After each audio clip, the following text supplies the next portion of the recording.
Deux roues, motorisées ou non, voitures et bus, piétons, des usages bien différents cohabitent dans nos villes. À Quimper, pour rappeler à chacun ses droits et ses devoirs sur la voie publique, la mairie vient de mettre en place un code de la rue que chacun découvre petit à petit. Ça fait partie de l'éducation de base, enfin tout le monde doit l'avoir. Il y a besoin de le rappeler qu'il faut laisser passer les piétons. Par rapport à d'autres villes, ça peut aller. Après, c'est vrai que des fois, c'est un peu le bordel quand même.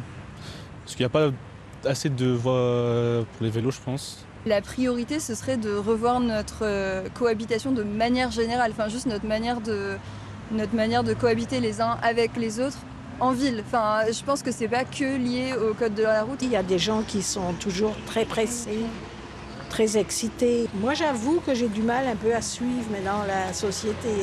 Cette nouveauté émane des assises quimpéroises de la sécurité tenues il y a un an. Des réunions de concertation ont permis de mettre en forme un livret d'une vingtaine de pages, un code de la rue comme il en existe déjà à Paris et à Toulouse depuis 2 ans. À partir du moment où on communique et pour améliorer le vivre ensemble, c'est une bonne chose. Après, on verra bien où ça nous mène. Mais je pense que ça ne peut être qu'un outil qui améliore les situations.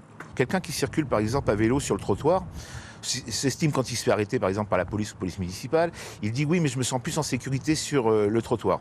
Sauf que en se mettant à circuler à vélo sur le trottoir, il oublie une chose, c'est qu'il met en insécurité les piétons. Donc c'est que chacun soit à sa place dans les déplacements. Si en France la démarche reste expérimentale, en Belgique, un même code de la rue s'applique dans toutes les villes du pays.